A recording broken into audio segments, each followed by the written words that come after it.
Hello students and welcome to MIL English session. In today's session, we are going to discuss a poem titled Where the Mind is Without Fear. It is a thought-provoking poem by Nobel laureate Rabindranath Tagore, an Indian writer. Tagore is a poet, dramatist and often refers to as the Bard of Bengal. It is one of the best poems in the anthology called Gitanjali, which was published in 1912 and won the prestigious Nobel Prize for Literature in 1913.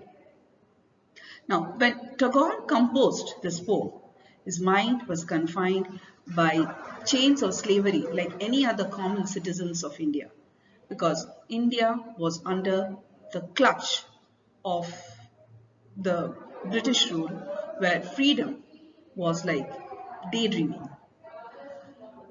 This poem is written in the form of prayer to God, the true bearer of freedom. He urges God throughout the poem with his mysterious concept of freedom from the struggle for awakening to his countrymen. In today's session, we are going to discuss the following contents.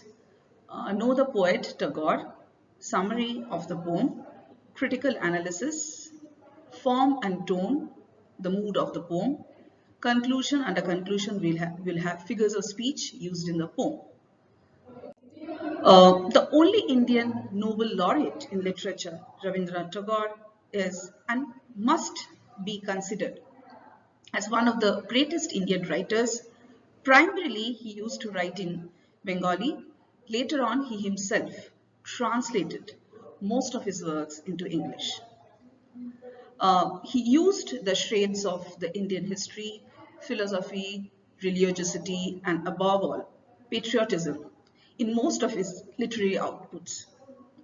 His home, family, the most artistic or the natural scenery were the most artistic inspiration for his poetry. Flowing of river water, lingering clouds over hills and mountains, the rising of the sun, farmers working in the green field, green patches of land are the poetic inspiration. He has also composed poems addressing to children. He has immense affection for the children and their world. He has produced a series of poems dealing with the world of children, their relations with God, interactions with different embodiments of nature, conversations with God. Now, the present poem is also the one that converses with God for an ideal nation. The poet prays to God for an ideal country that seeks a few demands that may allow a nation to live peacefully, become prosperous, and the development to reflect everywhere. The title of the poem was originally in Bengali, means a prayer. It is lyric number 72 of Naivedya, which means offering. The poem has no title in the English version. It is verse number 35 in the English Gitanjali. The first line of the poem has been used as its title. It is a very simple way of selecting a title. This is the first line, however, strikes the keynote of the poem. The poem was written in 1901 when India was under the British rule. In the poem, the poet prays to God to give his country true freedom. This freedom means not only the absence of very bondage, social, political, and economic, but it also means the freedom of mind, courage in the pursuit of knowledge and truth, and the fearless exercise of reason. The poet invokes the father of all mankind to lift his country into that heaven of true freedom and perfection. We can divide the poem into two segments. In the first part, the poet is praying to God to grant his country such freedom of thoughts and expressions, freedom from the shackles of superstitions and bondage of social evils which leads towards perfection. The poet prays to God saying that his country should be free from the fear of oppression and each person should be able to hold his head high. There should be an atmosphere of fearlessness. The country should be a place where knowledge is available to everyone equally and free of cost without any discrimination on the basis of caste, gender or religion. He wishes for a country which is not broken up into fragments by prejudices and superstitions and where people stand united. He wants a nation where people are truthful and words come out from the depth of their hearts. He wishes for a nation where everyone is free to toil and work hard for everything they desire, for their own or for the good of the nation. The poet prays to God that Indians should be logical and progressive in thoughts and actions.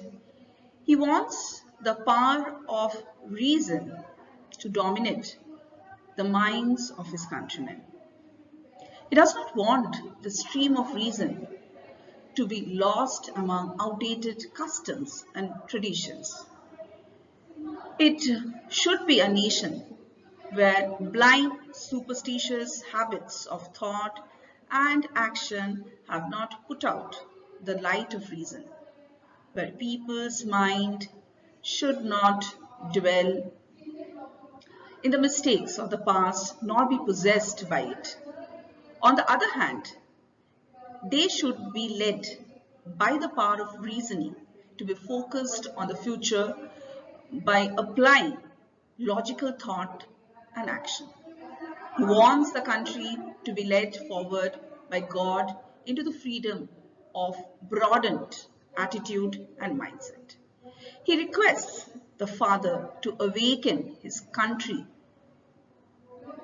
into such a heaven of freedom.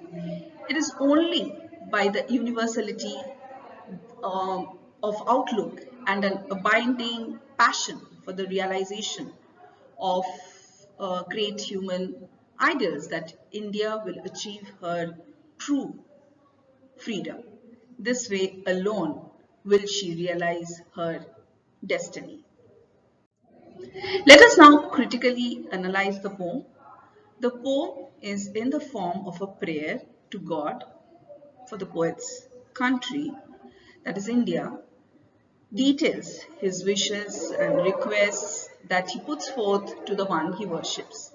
In this poem, Ravindranath, as a staunch patriotic man, guided by the roots of Indian ethos, spirituality and philosophical doctrines, requests to God, the most divine, to spread the light of grace and affection and inspire the countrymen in the direction of fearlessness, truth, hard work and success.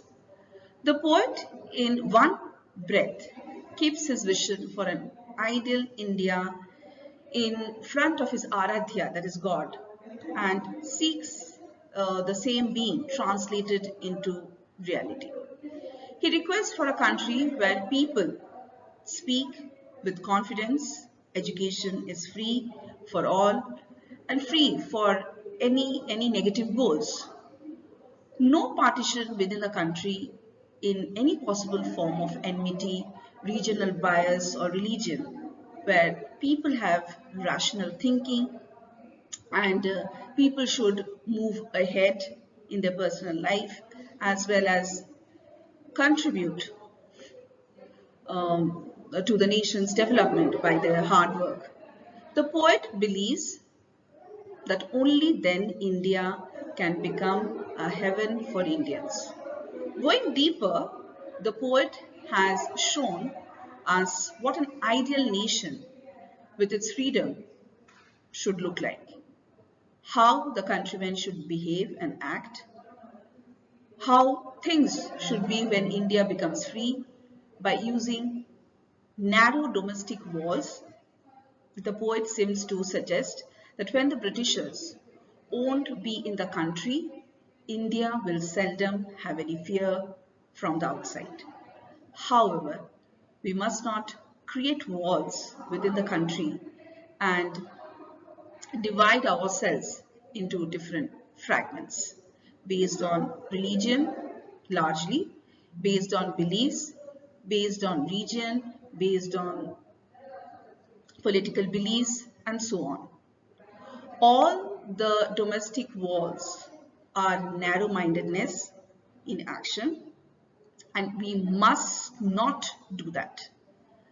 Tireless striving suggests continuous hard work um, by Indians to make India self-independent on the vision of Atmanirbhar Bharat that you must have come across today, initiated by many decades later by the current Prime Minister Narendra Modi by using the phrase dairy desert and sand of dead habit, hints at the problems that we have given up solving and have accepted them without much application for our reason. The reason should be ideal way out of such situations where we accept anything just because we are accustomed to.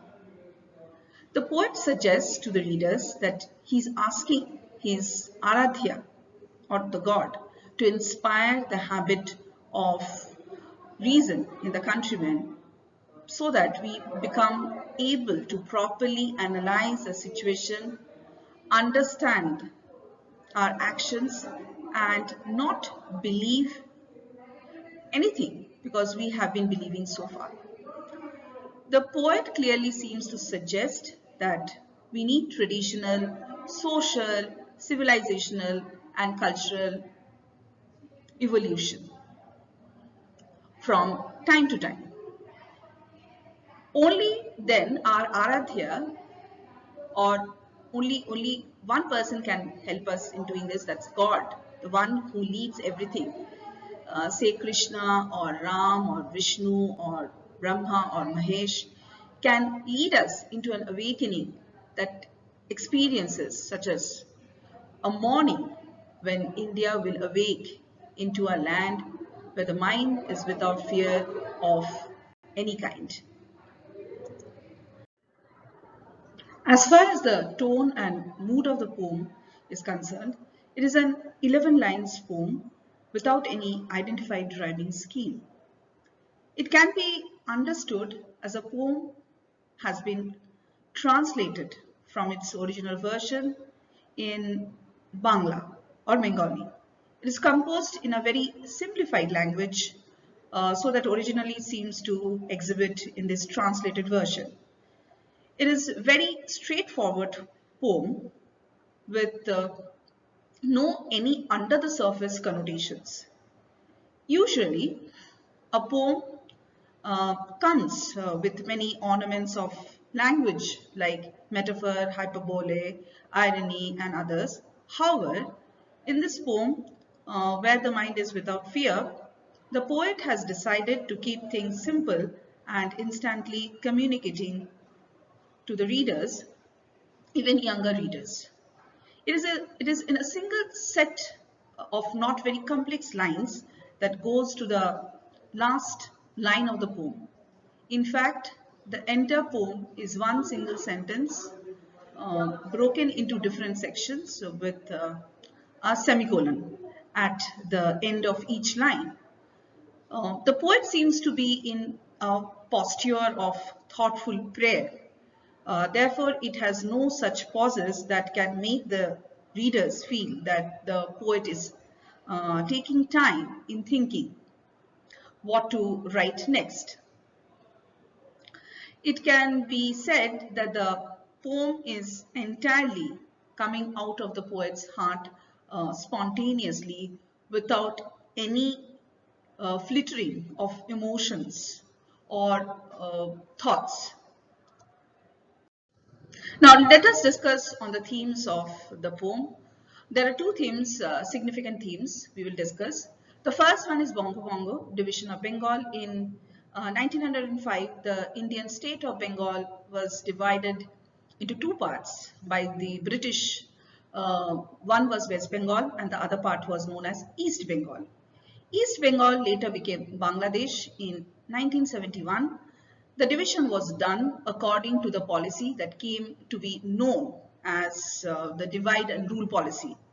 It was done on the basis of religious identity in the regions included under West Bengal. The Hindu population was considerably more significant than the Muslim population. And in the regions included under East Bengal, the Muslim population was present in a larger proportion than the Hindu population.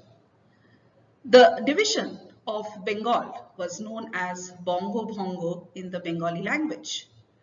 Bongo being the original Bengali name of the region and Bongo meaning the action of breaking something. This was an event that directly affected every citizen of the previously united territory of Bengal, and Tagore was no exception. Hence, it is probably the division of Bengal that he has in mind while writing lines 3 and 4 of Where the Mind is Without Fear, in which he speaks about the nation being broken into fragments. Written as it was in 1910, you can see that 5 years after the event, the poet is still deeply saddened by it. In fact, the Indian festival of Rakhi, during which sisters or tie Rakhi on the hands of their brothers, is derived from something that Tagore started. One auspicious day, Tagore appealed to all Hindus in Bengal to go out in the streets and tie a thread on the hands of their Muslim brothers, and vice versa. This was an initiative on his part to protest against the division of Bengal. Now, the other theme is combination of East and West. Tagore was not one of the staunch nationalists who believed that everything was about the West was terrible. In fact, he believed that many practices of the West could be incorporated into Hindu culture to make it better. His novels like Gora and Ghore Baire speak of the synthesis or fusion of the two cultures, that a British boy could come to love India and consider his motherland was a radical message at the time. Those Indian women could be educated by the English mistress was another. Tagore was greatly influenced by English poetry, especially that of the Romantics, and uses similar themes on his poems. He also adopted many Western tunes of his Bengali lyrics. The most famous example of this is Purano Shei Diner Kotha, which was set in the tune of Robert Burns, Scott poem. Now, in this poem too, Tagore advocates the application of the Western virtue of reason to do away with the superstitions harbored by his fellow men. As we know, the cause was a legacy of the age of the Enlightenment that came to England in the 18th century. However, Tagore feels that it would be adopted by the Indian people as well, for it would help them become more open-minded and teach them to have more confidence in themselves. Ultimately, it would allow them to gain their independence from their colonial rulers. This technique is known in the post-colonial studies as using the master's tools to dismantle the master's house. Now we are going to discuss the figures of speech used in the poem, without which the explanation of the poem is incomplete. One such example we have taken from the poem is where the mind is without fear and head is held high. In that, the first one is alliteration. The sound of W and H is repeated for poetic effect. The next one is where the word has not been broken up into fragments. This is also an example of alliteration. The sound of W and B is repeated for poetic effect. Then we have narrow domestic walls. Here, the figure of speech which has been used is known as metaphor. Narrow domestic walls are indirectly compared to narrow-minded divisions in the society. Then we have where tireless striving stretches his arms towards perfection. Here the poet has used personification. Non-living objects striving is given human qualities of being tireless and stretching. Next we have where the clear stream of reason has not lost its way.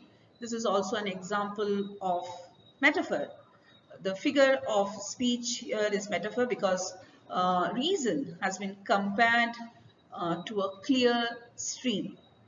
The next line we have taken from the poem is into the dairy desert sand of dead habit. It is also a metaphor as well as alliteration. The sound of letter D is repeated for poetic effect. Then we have where the next one is where the mind is led forward. Here the figure of speech is synecdoche. Here mind, the part of mind, stands for citizen completely, complete people.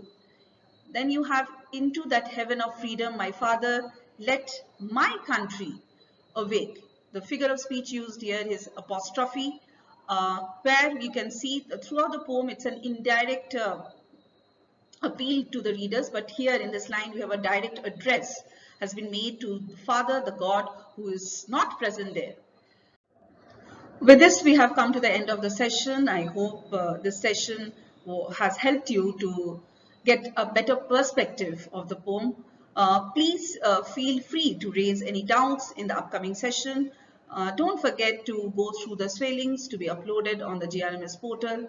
Thank you and see you in one more interesting session of modern Indian language.